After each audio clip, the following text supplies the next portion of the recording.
What's up, guys? So this video I am removing a starter from a 2011 Dodge 200, and this starter right here is a lot more complicated than just taking out a couple bolts and installing it back in. I'd had to take out the center motor mount. As you guys can see, it's not too difficult. You know, a couple of screws here and there, but it looked a lot more difficult than it was. You guys can see the mount's already busted, so it wasn't really a huge situation where I had to jack up the engine or whatever. It's already busted, so I had to take that out. It was pretty simple. It took me a little while to figure out how to do it.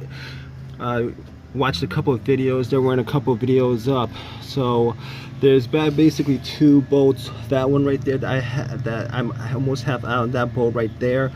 Basically these two bolts are pretty much blocked off by the mount. There's a mount piece that blocking both these bolts off, and figure out I just couldn't. I mean, I was able to loosen the top one. The bottom one I wasn't able to do much with, and that was just really a pain just to figure out how to do it. I put a couple of wrenches and used my ratchet with a socket. These are 15mm sockets, I believe, and wasn't able to put it in the second one, the lower hole, the lower bolt, because it was blocked off. Pain in the butt. At least I didn't have to lower the I know the 300 you'd have to lower the suspension bar or something like that. I mean, but this one I just had to lower the mount.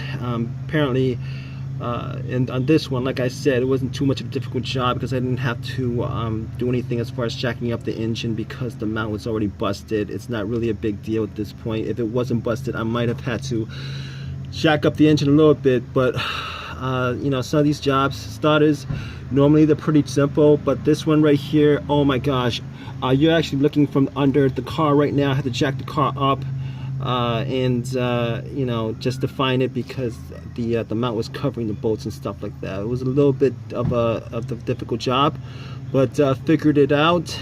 That's what you got to do to take this out.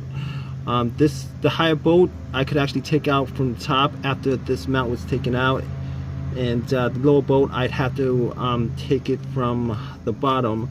But you know, once you get the mount off, not really the biggest problem in the world. It was pretty it's pretty simple. After that, hopefully I'm going to take off the couple of connector bolts to the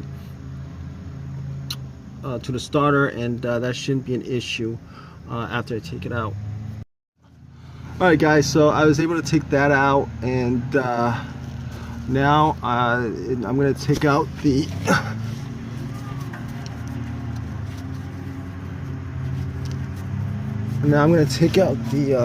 the starter. It's right here,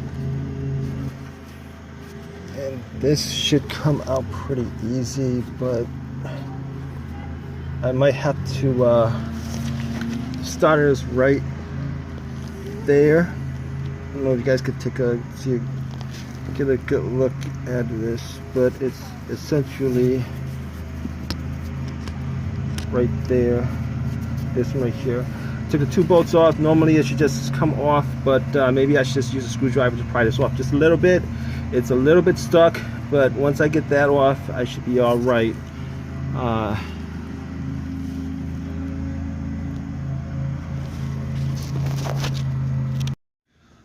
Alright guys, so I had to wiggle it off a little bit, but there it is.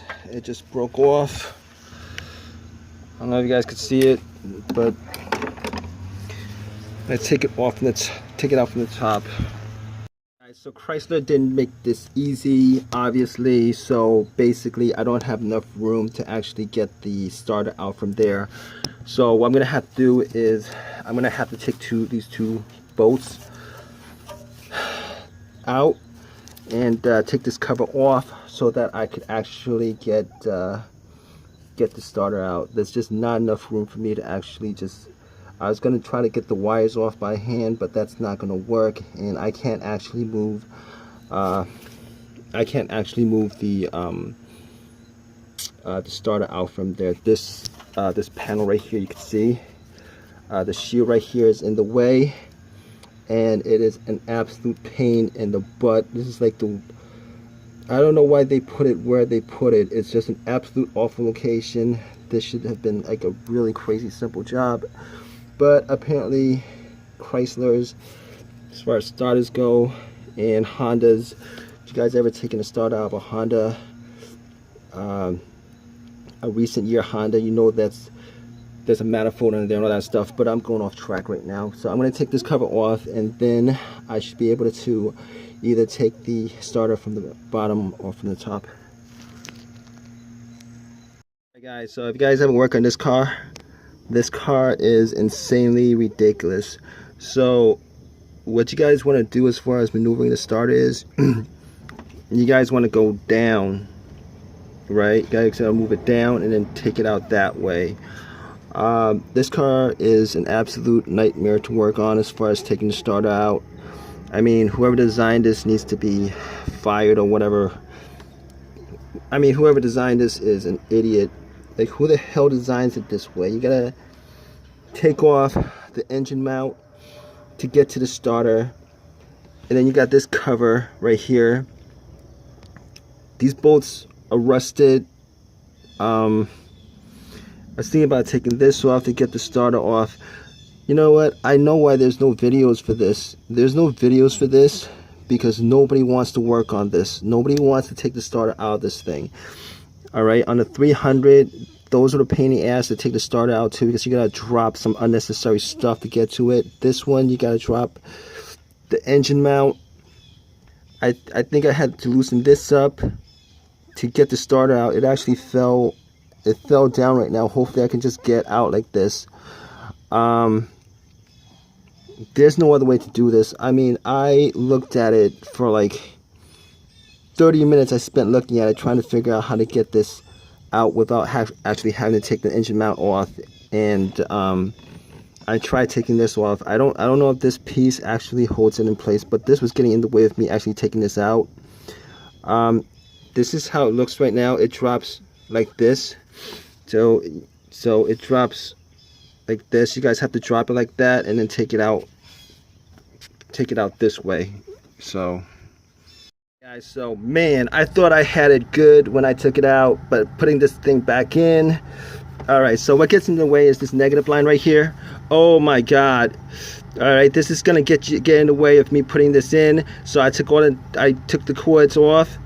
I put it on first and then I took it off. Had to take it off because it was impossible for me to put it in with them on. So you're gonna back it in.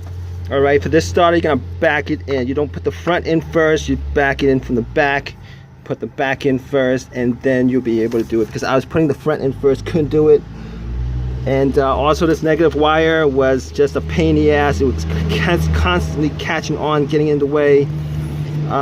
So now I'm gonna put these wires back. Thought I had it easy when I originally had, put it in, but see if I can actually get these in.